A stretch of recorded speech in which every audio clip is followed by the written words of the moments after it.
लपंडाव मालिकेच्या आजच्या जबरदस्त अशा भागामध्ये खूपच इंटरेस्टिंग असे अपडेट्स आहेत प्रेक्षकांनो. खरं पाहायला गेलं ना तर आता इकडे जी काही सरकार म्हणत असते स्वतःला, ती सरकार शेवटी घराच्या बाहेर गेलेली असते. एवढं थोबाड फोडलेलं आहे ना त्या सरकारचं, काही विचारू नका. सगळ्यांनी हात धुतलेले आहेत, तेजस्विनीने सुद्धा धुतलेत. आणि जी मीनाक्षी एवढे दिवस रागराग करते, जी मीनाक्षी फक्त आणि फक्त बदला घेण्यासाठी ह्या सगळ्या गोष्टी करत होती, सखीच्या मनामध्ये तिच्या आईविषयी विष पेरत होती, पण ती आई नसून इथे कैदाशीन मावशी आहे. इथे मावशी नावाच्या ह्या नात्याला सुद्धा तेजस्विनी आणि मनस्विनी ह्या दोघींच्या मध्ये जे नातं आहे, त्या मनस्विनीने ह्या मावशीच्या नात्याला सुद्धा कलंक लावलेला आहे आणि तिला धक्के मारत घराबाहेर काढलेला आहे. हेच आपल्याला याच्या भागामध्ये पाहायचे, त्यामुळे व्हिडिओ शेवटपर्यंत नक्कीच पहा. आणि सगळ्यात महत्त्वाचं म्हणजे डिस्क्रिप्शनमध्ये दिलेल्या नंबरवर ₹1 पाठवून हाय करा आणि 3-3 स्टारचे, झीचे किंवा कलरचे कोणतेही 3 एपिसोड आनंदात पहा. तर आता प्रेक्षकांना आपण पाहतो की दोघी जणी समोर असतात आणि दोघी जणी समोर असल्यानंतर प्रत्येक जण आपल्याला प्रूव्ह करण्याचा प्रयत्न करत असते. आता खऱ्या तेजस्विनीला तर प्रूव्ह करण्याची काही गरज नसते बरं का फारशी, पण आता जी मनस्विनी आहे ना ती इथे म्हणत असते. आता लगेचच इकडे जी काही तेजस्विनी आहे ती म्हणत असते, अगं तुला तर माहिती ना सखी, त्या दिवशी तुझ्या खोलीमध्येच जो काही सेकंड राऊंड झालेला आहे ना तो झालेला आहे, मग आता कसली परीक्षा द्यायची? त्या दिवशी मी तुला सगळ्या प्रश्नांची उत्तरं दिली. त्याच वेळेला इकडे आता पुन्हा मनस्विनी म्हणत असते, अगं तेच तर मी तुला सांगते, तू जत्रेत गेली होतीस, त्या सगळ्या गोष्टी तू माझ्यासोबत सांगितल्यात, मी सगळं काही तुला विचारले, मी सगळ्या गोष्टी तुझ्यासोबत शेअर केल्यात, मग ती गोष्ट तुला आता माहिती नाही आहे का? तू असं कसं बोलू शकतेस? हे बघ, काही जरी झालं तरी सुद्धा एक गोष्ट लक्षात ठेव, आता आता आपण जे आहोत ना ते फक्त आणि फक्त इथे मायलेकी आहोत आणि तू ह्या गोष्टीचा विचार करू नकोस. ही बाई खोटं बोलती, 1 नंबरची खोटारडी आहे, तू माझ्यावर विश्वास ठेव. आणि त्याचबरोबर मी तुला सांगते ना की हे बघ, ही खोटं बोलते, हिनं काहीच नाही केलेलं. आणि त्याहूनही सगळ्यात महत्त्वाची गोष्ट म्हणजे मी तुझी खरी आई आहे, तू माझ्यावर विश्वास ठेव. हे बघ, तू खरंच माझ्यावर विश्वास ठेव, असं सुद्धा आता इकडे ती बोलत असते. हे सगळं काही बोलत असताना आता दोघी जणी आपापली बाजू मांडण्याचा सांगण्याचा प्रयत्न करत असतात. त्याच वेळेला आता इकडे लगेचच जो काही काना आहे तो मध्ये पडणार असतो. पण आता खोट्या मनस्विनीने सखीचा हात धरलेला असतो आणि ती म्हणत असते, हे बघ, मी तुझी आई आहे ना, मग एवढी वर्ष तू मला विसरणार आहेस का? आईचं प्रेम दिलंय मी तुला. त्याच वेळेला आता इकडे पुन्हा तेजस्विनी म्हणत असते, हे बघ सखी, त्या बाईवर विश्वास ठेवू नको, ती बाई खोटं बोलते, ती बाई नाहीच आहे मुळात, ती खरंच खोटं बोलते. आणि तुला एक गोष्ट सांगू का, तिने आत्तापर्यंत खूप काही गोष्टी केलेल्या आहेत. त्याच वेळेला आता इकडे सखी म्हणत असते, 1 मिनिट, आता मला एक गोष्ट शोधायची आहे आणि ती म्हणजेच की तुम्ही खरंच सरकार कोण आहे, तेजस्विनी कोण आहे आणि त्याचबरोबर माझी आई कोण आहे, ह्या सगळ्या गोष्टींचा उलगडा तर होणारच आहे. मग आता सरकारने त्या दिवशी वाढदिवसादिवशी त्यांच्या हातावर इथे इजा करून घेतली होती, जखम करून घेतली होती आणि तीच गोष्ट आता इथे सिद्ध होणार आहे. एक काम करा, तुम्ही दोघी जणींना तुमचा स्वतःचा हात दाखवा आणि तुमच्या हातावर, डाव्या हातावर ती जखम असायलाच हवी. त्याच वेळेला आता इकडे लगेचच दोघी जणी तो हात दाखवतात. आता दोघी जणींनी तो हात दाखवल्याबरोबर आपण पाहतो की इकडे त्या दोघींच्याही हातावर इकडे जखम नसते आणि दोघींच्याही हातावर जखम नसल्या कारणाने आता इकडे सगळ्यात महत्त्वाचं म्हणजे की जी काही आपली ही आहे, म्हणजेच जी सखी आहे, सखी दोघींचाही हात हातामध्ये घेते आणि पाहत असते. दोघींचाही हात हातामध्ये घेतल्यानंतर आपण पाहतो की इकडे दोघींच्याही हातावर आता जखम नसते आणि दोघींच्याही हातावर जखम नसल्या कारणाने आता इकडे हे शोधणं फारच जास्त कठीण होत चाललेलं असतं. आणि तेव्हा आता इकडे तेजस्विनी म्हणत असते, अगं सखी, ही बाई खूप पोचलेली आहे, तुला कळत नाही का? हिने काही करून तिच्या हातावर असलेली ती जखम इथे मिटून टाकली असेल. तू माझ्यावर विश्वास ठेव बाळा, ती जखम हिने मिटून टाकली असेल आणि तुला कळत नाही का की ही कशी आहे म्हणून, असं सुद्धा आता इकडे ती बोलत असते. त्याच वेळेला आता इकडे सखी दुसरीचा सुद्धा हात पाहते आणि तेव्हा सखीला त्या दुसऱ्या हातावर सुद्धा काहीही दिसत नाही आणि त्या सखीला दुसऱ्या हातावर काही न दिसल्या कारणाने आता पुन्हा सरकार म्हणत असते, मी तुला तेच सांगण्याचा प्रयत्न करते, तुझा माझ्यावर का विश्वास नाहीये, का अशी वागतेस तू? हे बघ, मी तुला खरं सांगते की खरं सांगायचं म्हणजे की ही बाई काहीही करू शकते आणि मी तुला सांगते ना की हिने ती जखम पुसली असेल, मीच तुझी खरी आई आहे बाळा, तुला कळत कसं नाहीये, असं सुद्धा आता इकडे ती म्हणत असते. आता हे सगळं काही ते होत असतं तेव्हा गौतम म्हणत असतो, आता तर हे सगळं फारच कठीण होऊन बसलेलं आहे, कसं शोधायचं काय करायचं तेच कळत नाही आणि ह्या सगळ्या गोष्टी अशा झालेल्या आहेत, खरी तेजस्विनी कोण खोटी तेजस्विनी कोण कळत नाही. त्याच वेळेला आता इकडे सरकार म्हणत असते, असं काय करताय गौतम भाऊजी तुम्ही, हे बघा गेली 4 दिवस तुम्ही माझ्यासोबत राहिलात ना आणि गेली 4 दिवस तुम्ही माझ्यासोबत राहून तुम्ही मला अजूनसुद्धा इथे ओळखलं नाही आहे का असं करताय, हे बघा तुम्ही असं करू नका, मी तुम्हाला खरं सांगते, मीच आहे तुमची खरी वहिनी आणि मीच तुमची खरी वहिनी असल्या कारणाने इथे तुम्ही माझ्यावर विश्वास ठेवायला हवा ना, असं सुद्धा आता इकडे ती बोलत असते. त्याच वेळेला आता कसं सत्य बाहेर आणायचं, कशा काय गोष्टी करायच्या, ह्या गोष्टी इथे सुरू असतात. तेवढ्यातच आता कान्हा येतो. कान्हा म्हणत असतो, आता खऱ्याचं खरं आणि खोट्याचं खोटं हे सगळं काही होणार आहे, कोणालाही काही काळजी करायची काहीच गरज नाही. तुम्हाला मी सांगतोय ना, आता श्री प्रभू रामचंद्रच ह्या सगळ्या गोष्टीचा आता इकडे उलगडा करतील आणि त्याचबरोबर इकडे ह्या सगळ्या गोष्टी व्यवस्थित होतील, असं सुद्धा आता इकडे ते बोलत असतात. आता हे सगळं काही झाल्यानंतर आपण पाहतो की कान्हाने आता इकडे रामनवमी दिवशीच श्रीरामांची पालखी इथे आणलेली असते आणि श्रीरामाची पालखी इथे आणल्यानंतर तो म्हणत असतो, आता प्रभू राम श्रीचंद्रच इथे आता हे ज्या काही गोष्टी आहेत ह्या सगळ्या गोष्टींचा उलगडा करतील आणि काही जरी झालं तरी सुद्धा आता इकडे तेव्हा सखी म्हणत असते, अरे कान्हा हे खूप जास्त चुकीचं होतंय, काय करावं कळत नाही, आता कसं शोधायचं हे सगळं तेच मला कळत नाही, सांग ना कान्हा कसं शोधायचं काय करायचं. त्याच वेळेला आता इकडे कान्हा म्हणत असतो, नका काळजी करू सखी मॅडम, तुम्हाला काळजी करण्याची काहीच गरज नाही. तुम्हाला सांगू का, त्या देवाच्या दारामध्ये सगळ्यांना न्याय आहे आणि न्याय मिळतोच. आज इकडे हाच देव ह्या दोघींचाही न्याय करणार आहे. तुम्ही दोघी जणी या आणि इथे श्री प्रभू रामचंद्राच्या पालखीचं इथे तुम्ही येऊन दर्शन करा, असं म्हटल्यानंतर आता लगेचच इकडे सखी तेजस्विनी आणि त्याचबरोबर मनस्विनी ह्या दोघी जणी म्हणत असतात, अरे कान्हा पण हे काय होणार आहे, हे जर दर्शन केलं तर त्याने काय सिद्ध होणार आहे. त्याच वेळेला कान्हा म्हणत असतो, तुम्ही नका काळजी करू, तुम्ही फक्त इथे या आणि इथे येऊन ह्या प्रभू राम श्रीचंद्राच्या पालखीचं तुम्ही दर्शन घ्या, सगळ्या प्रश्नांची उत्तरे मिळतील आणि देवच आता तुम्हा दोघींचा सुद्धा न्याय करेल. आता इकडे सरकार किती वेळ खोट्याचा मुखवटा पकडून राहणार आहे, किती नाही म्हटलं तरी सुद्धा आता इकडे सगळ्यात महत्त्वाची गोष्ट अशी झालेली असते आणि ती म्हणजेच की काही जरी झालं ना तरी सुद्धा आपण पाहतो की आता लगेचच इकडे दोघी जणी तिथे समोर गेलेले असतात आणि दोघी जणी समोर गेल्यानंतर आता सगळ्यांनी त्या श्री प्रभू रामचंद्रांच्या पालखीला हात जोडलेले असतात. आता कान्हा पाठमोरा उभा राहतो, दोघी बाजूला दोघी जणी उभ्या असतात आणि दोघी बाजूला दोघी जणी उभ्या असल्या कारणाने आता आपण पाहतो की इकडे हे सगळ्यात महत्त्वाचं म्हणजे की आता जो काही कान्हा आहे तो कान्हा इथे आता गुलाल उधळत असतो आणि कान्हाने गुलाल उधळल्यानंतर आता तो म्हणत असतो, बोला प्रभू राम श्रीचंद्र की जय, असं म्हणून आता लगेचच इकडे तो गुलाल उधळतो आणि गुलाल उधळल्यानंतर दोघीच्याही डोळ्यामध्ये तो गुलाल पडला जातो. आता दोघीच्याही डोळ्यामध्ये तो गुलाल पडल्यानंतर लगेचच आपण पाहतो की सगळेजण धक्क्यानेच इकडे पाहत असतात की कान्हाने असं का बरं केलं असेल. पण गौतमला मात्र त्या गोष्टीची जाणीव होते आणि गौतमला समजतं की हे कान्हाचा प्लॅन आहे, खऱ्या मनस्विनीला समोर आणण्याचा आणि त्याचबरोबर तेजस्विनी सखीची आई कोणती आहे हे शोधण्याचा आणि म्हणूनच कान्हाने हे सगळं काही केलेलं आहे, ही गोष्ट त्याला समजते.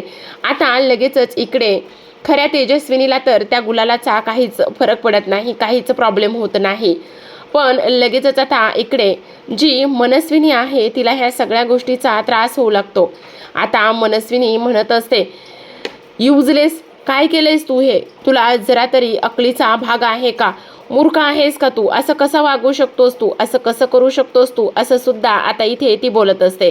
आता ह्या सर्व गोष्टी बोलल्यानंतर लगेचच आता आपण पाहतो की सगळेजण डोळे वाचूनच तिच्याकडे पाहत असतात, कारण तिच्या हातामध्ये डोळ्यातल्या ज्या लेन्स असतात त्या लेन्स इथे खाली जमिनीवर पडलेल्या असतात आणि तेव्हा सगळेजण हे पाहतात आणि सर्वांनी ह्या सगळ्या गोष्टी पाहिल्यानंतर लगेचच आता इकडे सखी त्या खोट्या सरकारसमोर त्या मनस्विनीसमोर उभी राहिलेली असते आणि मनस्विनीसमोर उभी राहिल्यानंतर त्या ज्या काही लेन्स आहेत त्या लेन्स ती काढून घेते आणि लेन्स हातामध्ये घेतल्यानंतर ती म्हणत असते, ह्या तर लेन्स आहेत, म्हणजे तुमचे डोळे निळे आहेत आणि तुम्ही लेन्स वापरता, म्हणजे तुम्ही तेजस्विनी नाही आहात. असे सखीच्या तोंडून एक नाही तर अनेक वाक्ये बाहेर पडत असतात. आता हे सगळं काही होत असताना जो काना आहे तो तिथेच असतो. कानाला माहिती असतं हे सगळं काही होणार आहे आणि ह्या सगळ्या गोष्टी झालेल्या आहेत असा कानाच्या मनामध्ये आता विचार येतो. आणि हे सगळं काही झाल्यानंतर लगेचच आता इकडे जी काही सरकार आहे ती सरकार तोंड वाकडं करते.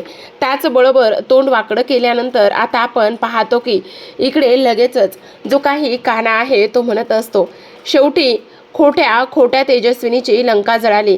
काय मग तुम्ही कोण आहात? ही गोष्ट तर तुम्हाला समजली आहे ना? बोला ना, तुम्ही कोण आहात?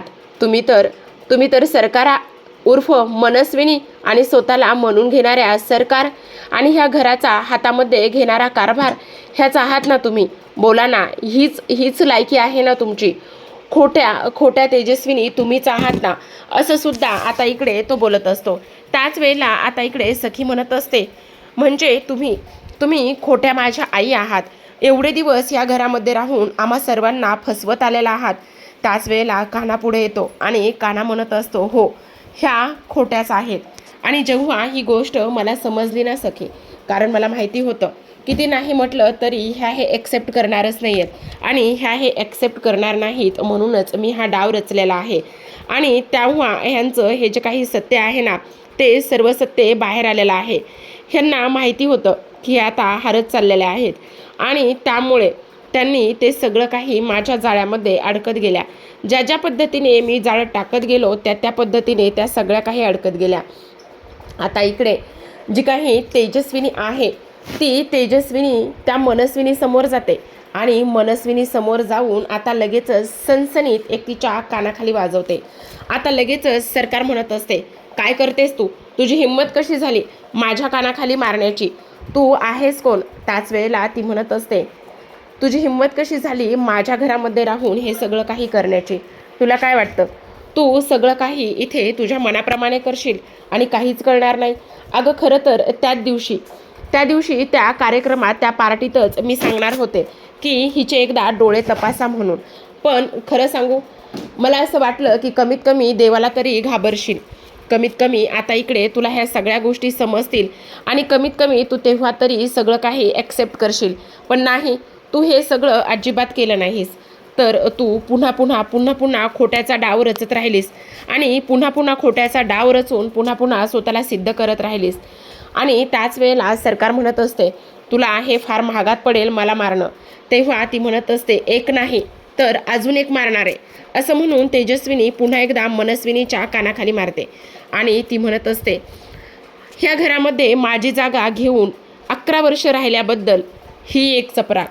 त्यानंतर दुसरी एक मारते आणि म्हणत असते, माझं कुंकू पुसल्याबद्दल ही एक चपराक. त्यानंतर पुन्हा एकदा तिसरी एक मारते आणि म्हणत असते, 11 वर्ष माझ्या लेकीला माझ्यापासून दूर ठेवण्यासाठी ही एक चपराक. पुन्हा एक मारते आणि म्हणत असते, एका स्त्रीचं कुंकू पुसलंस, राघवला माझ्यापासून दूर केलंस, ह्या माणसांना एवढा त्रास दिलास, त्यासाठी ही चपराक. आणि माझं बालपणसुद्धा अशाच पद्धतीने तू घालवलंस, आईवडिलांच्या नजरेत नेहमी मला पाडलंस, त्यासाठी ही चपराक. असं म्हणून आता इकडे तिला चांगलीच धुतलेली असते, चांगलीच तिची खरडपट्टी इथे आता तेजस्विनीने केलेली असते. आणि त्यानंतर तिला आता पालखीच्या समोर पाडलेलं असतं. जेव्हा ती पालखीच्या समोर पडते तेव्हा मात्र आता एक गाल देवाने रंगवलेला असतो तर दुसरा गाल इकडे तेजस्विनीने रंगवलेला असतो. आणि तेव्हा लगेच आता ही लोक एकमेकांना खानाखुणा करतात आणि एकमेकांना खानाखुणा केल्यानंतर सगळा नौकरवर्ग त्याचबरोबर इतर लोकसुद्धा तिथून निघून जातात. ज्या लोकांनी पालखी आणलेली होती ते पालखीवालेसुद्धा लोक तिथून आतमध्ये निघून जातात. आणि तेव्हा आता ह्या खऱ्या तेजस्विनीने इथे आता खोट्या मनस्विनीचा पर्दाफाश केलेला असतो. आता जेव्हा ती पालखीसमोर पडलेली असते, आता पालखीसमोर पडल्यानंतर तेजस्विनी म्हणत असते, बघितलंस, जरी हे कलियुग आहे आणि इथे सगळ्यांना न्याय मिळतो, जसा आत्ता मला न्याय मिळालेला आहे ना, तसंच इकडे रावणाचं दहनसुद्धा झालेलं आहे. तुला एक गोष्ट सांगू का मी, सगळ्यात महत्त्वाची म्हणजे हे बघ, तुला असं वाटत होतं की तू जिंकशील म्हणून आणि जिंकत आलेली आहेस. पण मी जेव्हा ज्या दिवशी ह्या घरामध्ये आले ना, त्याच दिवशी तुझी हार होती, पण तरीसुद्धा ती तुला मान्य करायचीच नव्हती. असं सुद्धा आता इकडे ती बोलते. तरीसुद्धा सरकार उठून उभी राहते आणि पुन्हा एकदा तेजस्विनी समोर असते. तेव्हा आता इकडे ती म्हणत असते, अगं माझ्या पोरीच्या आयुष्यात एवढं सगळं काही घडवून ठेवलं आहेस, माझ्या पोरीचं तू बालपण हिरावून घेतलं आहेस आणि देव तुला कधीच माफ करणार नाही. तुझी जागा आता इथे नाही आहे, समजलं तुला? असं सुद्धा आता इकडे ती बोलते. आणि त्यानंतर पुन्हा पुन्हा एक दोन कानाखाली ती वाजवत असते. कारण आज मात्र इकडे फक्त आणि फक्त सरकारचा मार खाण्याचाच दिवस असतो आणि त्याचबरोबर तिचं सगळ्यांसमोर सत्य येण्याचा दिवस असतो. आता इकडे तेजस्विनी मारत असते. सगळ्यांना आनंद झालेला असतो. पण जेव्हा तेजस्विनी मारत असते तेव्हा मात्र इकडे सरकार म्हणजेच मनस्विनी फार रागाने बघत असते. तिला असं वाटत असतं की नाही, ह्या सगळ्या लोकांनी माझ्या विरोधात जाऊन हे सगळे काही कटकारस्थाने केलेत आणि मी हे अजिबात सहन करणार आहे, हीच तिची गोष्ट असते. आता लगेचच इकडे जी काही तेजस्विनी आहे ती म्हणत असते, कान्हा खरं सांगू का, आज तुझ्यामुळे ह्या सगळ्या गोष्टी शक्य झाल्यात. खरंच तुझ्यासारखा मुलगा प्रत्येक आईच्या पोटी जन्माला येऊ. हिनं फक्त एकच गोष्ट चांगली केली, माझ्या लेकीला चांगला जोडीदार निवडलाय. तीच एक गोष्ट इथे देवाच्या आशीर्वादाने चांगली झालेली. तिच्या आईचं आणि बापाचं पुण्य म्हणावं की तू तिचा जोडीदार आहेस. हे बघ कान्हा, माझी आणखी एक गोष्ट कर, हिला ना ताबडतोब पोलिसांच्या ताब्यात दे. हिला चांगलीच इथे खडी फोडायला पाठवायचं आहे. असं इकडे आता ती बोलते. त्याच वेळेला सखी म्हणत असते, नाही आई नाही, हिला खडी फोडायला नाही पाठवायचं, हिला जेलमध्ये नाही पाठवायचं. हे कलियुग आहे. असं म्हणतात की इथे रामाचा वनवास संपल्यानंतर रावणाची लंका जळाली होती आणि रावणाचा अंत झाला होता. मग तसंच आता इथे तेच होणार आहे. जसं हिनं माझ्या आईला 11 वर्ष ही शिक्षा दिली, माझ्या आईला हिने 11 वर्ष जसं डांबून ठेवलं आहे ना, त्याच पद्धतीने आता हिची ही अवस्था होणार आहे. आणि हिला पोलिसात देऊन काही उपयोग नाही आहे. हिने माझ्या आईला आणि तिच्या मुलीला जसं इथे दूर केलं आहे, जसं पाण्याच्या एका घोटासाठी माझ्या आईला इथे त्रास दिला आहे, तसंच हिच्या बाबतीतसुद्धा सेम तेच होणार आहे. हिला काही जरी झालं ना तरीसुद्धा माफी नाही आहे, जशाच तसे. आणि सरकार म्हणजेच मनस्विनी मावशी उर्फ माझी मावशी आहे ना तुम्हाला मी मावशीच म्हणू का? कारण असं म्हणतात की आई मरो आणि मावशी जगो. तर तुम्ही त्या म्हणीला सुद्धा अपवाद ठरलेला आहात. तुम्ही ती म्हणसुद्धा आज इथे खोट्यात पाडलेली आहे. तुम्ही फार मोठी चूक केलेली आहे. आणि त्याचबरोबर आज इकडे मावशी नावाच्या त्या सगळ्या गोष्टीला तुम्ही कलंक आहात, असं आता इकडे ती बोलत असते. आणि खरं सांगू का, किती नाही म्हटलं ना तरी तुम्ही माझी आई म्हणून ह्या घरात राहिलात. मावशी म्हणून तुम्ही माझ्यावर जे काही संस्कार केलेत ना, ते संस्कार तर मी माझ्या अंगी नाही बाळगले. पण एक गोष्ट सांगू का तुम्हाला, की तुम्हाला मी पोलीस स्टेशनमध्ये नाही पाठवणार. ज्या पद्धतीने माझ्या आईची तुम्ही अवस्था केली ना, त्याच पद्धतीने तुमचंसुद्धा सगळं काही होणार आहे, असं स्पष्टपणे सखी बोलत असते. तर आता प्रेक्षकांनो, आजच्या भागामध्ये एवढंच. उद्याचा भाग फार इंटरेस्टिंग असणार आहे. कारण उद्याच्या भागामध्ये शेवटी जी काही तेजस्विनी खरी आहे, त्या तेजस्विनीने ज्या काही 11 वर्ष साड्या नेसल्यात, जो काही अवतार घेऊन ती राहिली होती, त्याच अवतारामध्ये सरकारला आणलेलं असतं, मनस्विनीला आणलेलं असतं. आणि ती म्हणत असते, तुमचीसुद्धा हीच अवस्था मी करणार आहे. असं म्हणून आता मीनाक्षी पुढे येते.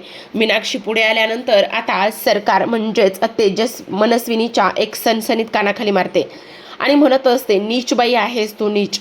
माझ्या पोटातलं बाळ मारलंस तू, तेव्हापासून आत्तापर्यंत सगळं सहन करत आले आणि हेच पाप इथे तू केलंयस ना, त्यामुळे तुझं थोबाड फोडण्याची हीच तुझी लायकी आहे.